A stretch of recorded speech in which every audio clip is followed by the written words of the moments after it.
दोस्तों, एक लड़की होती है, वह अचानक से अपने गांव से लापता हो जाती है।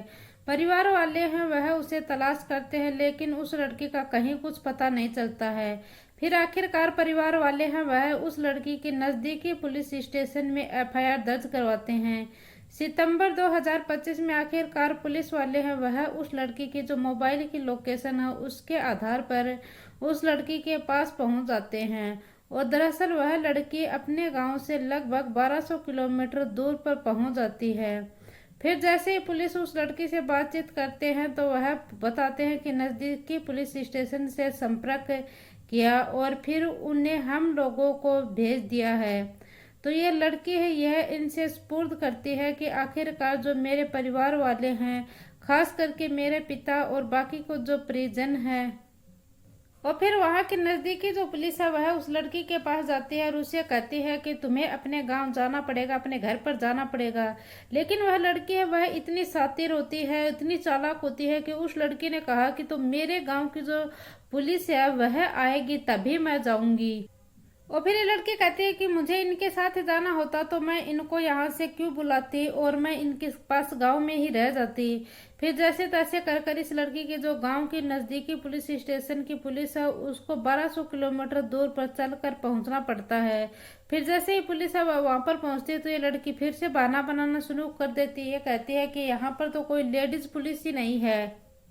और फिर जैसे तैसे करके जो लेडीज पुलिस है उसको बुलाया जाता है। 1200 किलोमीटर दूर ये लेडीज पुलिस पहुंचती है।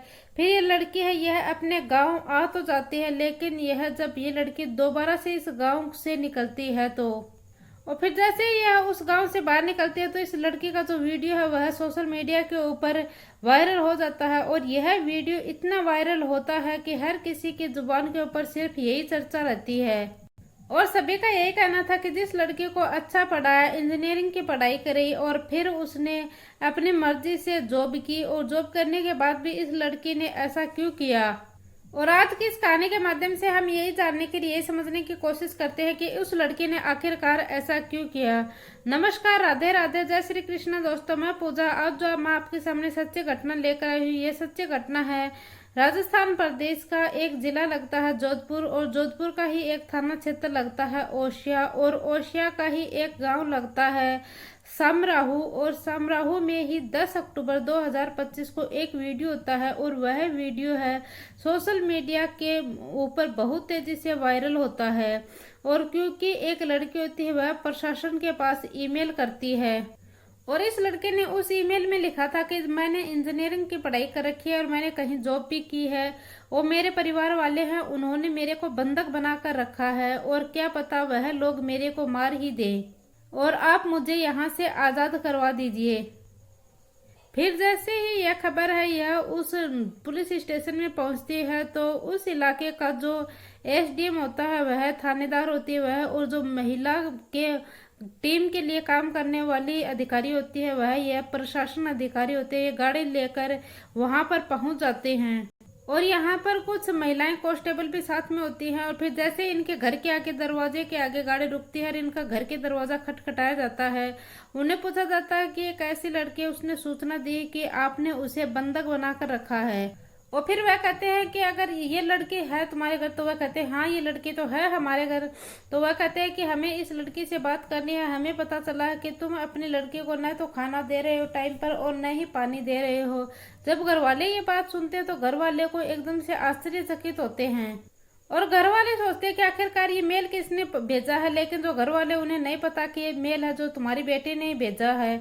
और फिर पुलिस वाले हैं वह उस बेटी के पास जाते हैं, उसके पास बैठते हैं। बेटी है वह अच्छे कपड़े पहन रखी हैं। फिर जैसे ही वह पुलिस को देखती है तो वह एक बैग निकालती है और वह बैग अपनी पीठ पर रखा और वह पुलिस के साथ चल पड़ी और कहती है कि मुझे यहाँ पर रहना ही नहीं है, मुझे इस घर में घुटन होती है, मुझे इस घर में रहना ही नहीं है, मुझे आपके साथ चलना है। और फिर जैसे ही वह लड़की चलती है और यहाँ पर बात आती है तो जो ये इस लड़की की जो माँ है वह, लड़की की माँ है वह यहाँ पर दहाड़े मार मार कर रोना शुरू कर देती है। जैसे ही वह रो रही थी, लड़की जा रही थी और इसी बीच में यहाँ पर कोई ना कोई वीडियो भी बना रहा था और वह वीडियो सोशल मीडिया के ऊपर बहुत तेजी से वायरल हो जाता है। और यहाँ पर जो ये माँ थी, ये जितनी जोर से रो सकती थी, चीख सकती थी, चिल्ला सकती थी, अपनी बेटी को मनाने के लिए तमाम कोशिशें कर रही थी। और यहाँ पर लड़की का जो कान है उसके तक उसकी माँ के रोने की आवाज, उसके पिता के रोने की आवाज, यहाँ तक कि उसके दादा के रोने की आवाज या आ ही नहीं रही थी। यहाँ तक कि वह लड़की यहाँ पर किसी के साथ रहना भी पसंद नहीं करती थी। और पुलिस वाले वह इस लड़की से कहते हैं, अगर तुम्हें यहाँ पर कोई परेशान करता है तो आप दायर कीजिए, मुकदमा दायर कीजिए, हम आपसे आपके ऊपर जो आप एफआईआर दर्ज करवाओगे हम आपकी एफआईआर दर्ज करेंगे।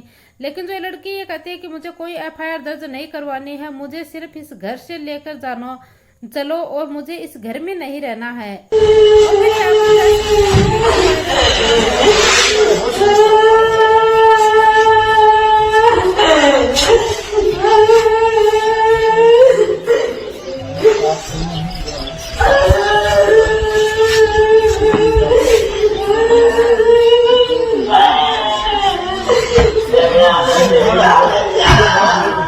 क्या नाम है?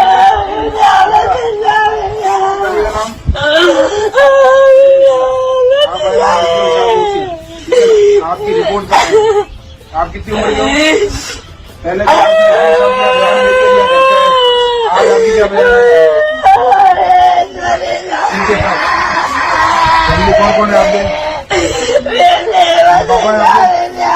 दादाजी है? क्या नाम पापा जी का? ये मदर है। मदर आपकी जब हो रही है, आप अपना लीजिए, अपने हिसाब से लीजिए, कोई सेक्शन बनी आपके ऊपर अभी आप क्या करोगे?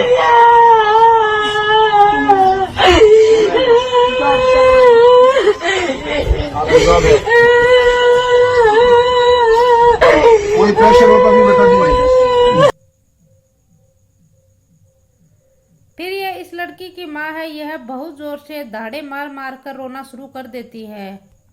और फिर यह सब कुछ देखने के बाद मीडिया वाले हैं वह भी वहां पर पहुंच जाते हैं। और फिर जो लड़की का पिता है वह बताता है कि हम मेहनत मजदूरी करने वाले व्यक्ति होते हैं और हम व्यापार करने के लिए यहाँ से बहुत दूर, और यहाँ से दूर हम बेंगलुरु चले जाते हैं और मेरी पत्नी भी वहीं पर जाती है। और फिर यहाँ पर मेरी एक बड़ी बेटी हो जाती है और वह बेटी ने यहाँ पर इंजीनियर की पढ़ाई की थी और वह पढ़ने में बहुत ही होशियार थी। और फिर हमने उस अपनी बेटी को पढ़ाया लिखाया। और इस लड़की ने इंजीनियरिंग की पढ़ाई करने के बाद अपने घर वालों से कहा कि मुझे नौकरी करनी है, तो घर वालों ने कहा ठीक है, हमें कोई दिक्कत नहीं है, तुम नौकरी कर लो। और फिर जो गांव इस लड़के का था उसी गांव के पास में एक गांव और होता है, उस गांव में इस लड़के का रिश्ता तय हो जाता है। हिंदू रीति रिवाज से इस लड़के की शादी हो जाती है। और फिर जैसे ही इस लड़की की शादी होती है तो ये अपने ससुराल में जाते हैं। ससुराल में जाकर ये लड़की है, ये अपने सास ससुर या और कोई रिश्ते वाला व्यक्ति हो उन सबको इतना परेशान करती है कि वह व्यक्ति भी ऐसे कहने लग जाते हैं कि हम इसके साथ रहना पसंद नहीं करते हैं और हमें तुम्हें अपने साथ नहीं रख सकते। और फिर जब लड़की यह अपने पति के पास रहती थी तो अपने पति को भी इतना परेशान कर देती थी, तो उसका पति भी उसके आगे हाथ जोड़ने लगता और वह कहता कि मैं तुम्हें किसी भी हालत में नहीं रख सकता। फिर इस लड़की का जो पति है वह कहता है कि मुझे तुम्हारे साथ नहीं रहना, तुम ऐसा करो कि अपने माता पिता के पास जाओ। फिर ये लड़की ये अपने माता पिता के पास जाती तो उनको परेशान करती है और उधर पति के पास जाती है तो उसको परेशान करती है। और फिर इसी बीच में जो लड़की है यह अपने मायके में रह रही थी और मायके में रहते रहते इस लड़के ने अपने पिताजी से कहा कि क्यों न पिताजी, मैंने इंजीनियरिंग कर रखी है और मैं कहीं नौकरी कर लूं। और वह लड़की बेंगलुरु में जाने वाली थी। फिर जो लड़की बेंगलुरु में जाने की वजह ये कहीं और चली जाती है, लेकिन जो घर वाले वह उस लड़के का पता करते हैं तो इसका नई फोन लगता है और नई इस लड़की से संपर्क हो रहा है। फिर आखिरकार जो घर वाले हैं वह पुलिस में इस लड़की की खबर कर देते हैं। और फिर जैसे इसकी एफआईआर दर्ज करवाई जाती है तो पुलिस वाले वह इस मामले को गंभीरता से लेते हैं। वह कहते हैं कि आखिरकार ये लड़की है तो है कहाँ पर है। और फिर इस लड़की को जो पुलिस वाले हैं वह इस लड़की की कॉल डिटेल निकालते हैं तो इसमें पता चलता है कि लड़की है एक लड़के से काफी समय से टच में है। तो उस लड़के के बारे में जब पुलिस वाले पता करते हैं तो पता चलता है कि लड़का पहले तो बेंगलुरु में रहकर काम किया करता था और अब ये लड़का ये पुणे में रहने लगा है। तो फिर इस लड़की ने भी पुणे की तरफ ही अपना रुख मोड़ देती है। और फिर इस लड़की के बारे में पता चलता है कि लड़की अपने परिवार वालों से बिल्कुल ही बातें करना बंद कर देती है, अपने परिवार से एक तरह से रिश्ता तोड़ लेती है और यह पुणे में ही रिलेशनशिप में रहना शुरू कर देती है। और फिर इस लड़की के पास जैसे वहाँ के नज़दीकी जो पुलिस है वह पहुँचती है तो ये कहती है कि जो मेरे गांव के पास जो थाना लगता है उस वहाँ की पुलिस बुलाइए, मैं उनके साथ चलूंगी। फिर वह लोग वह 1200 किलोमीटर दूर उस पुलिस को बुलाते हैं। फिर जैसे वह पुलिस आती है तो ये कहते हैं कि यहाँ पर महिला कांस्टेबल नहीं, आप महिला कांस्टेबल को बुलाइए। मैं उसके पास जाती हूँ, लेकिन आखिरकार जब यह लड़की उस गाँव में तो आती है और फिर यहाँ पर है पुलिस है यह पूछताछ करने की कोशिश करती है तो पता चलता है कि यह नौकरी कर रही थी। उसी समय इसको एक लड़का है उसके साथ मोहब्बत हो जाती है और फिर वह मौका मिलते ही इसके साथ रिलेशनशिप में रहना शुरू कर देती है। लेकिन जो घर वाले थे वह इस बात से बिल्कुल अनजान थे। जो उसका पति था, शादीशुदा थी वह उसका पति था, वह भी बिल्कुल अनजान था इससे।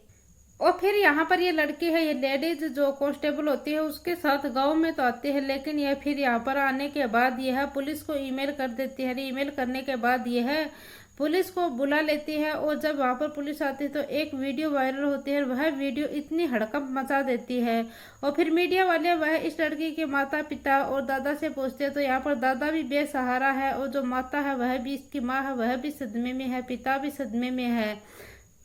और सिर्फ ये लड़की एक रिलेशनशिप में रहने के लिए ये ऐसे जाती है कि जैसे कि उसके माता पिता ने तो उसको जन्म ही नहीं दिया है, वह उसके माता पिता हैं ही नहीं। और फिर यहाँ पर पुलिस वाले आते हैं, वह इस लड़की को लेकर जाते हैं, लेकिन इस जो लड़की है इसे पहले तो नारी निकेतन में रखा जाएगा। उसके बाद फिर ये लड़की वहां से जो 18 साल की हो जाएगी, 18 साल की होने के बाद यहाँ पर अपना फैसला खुद ले सकती है। और इस लड़की ने अपने रिलेशनशिप के लिए अपने माता, अपने पिता और अपने दादा, अपने पूरे परिवार को छोड़ दिया, लेकिन यह अपने प्रेमी को नहीं छोड़ सकी क्योंकि यह देर से ही सही लेकिन अपने प्रेमी को पास चली जाएगी। यह वीडियो है, यह कोई ना कोई चर्चा का विषय बना है, हर कोई इस पर सोचने के लिए मजबूर है। और आखिरकार जो माता पिता है उसने इस लड़की के लिए क्या कमी छोड़ी थी जिसकी वजह से इस लड़की ने आज इतना बड़ा कदम उठाया है।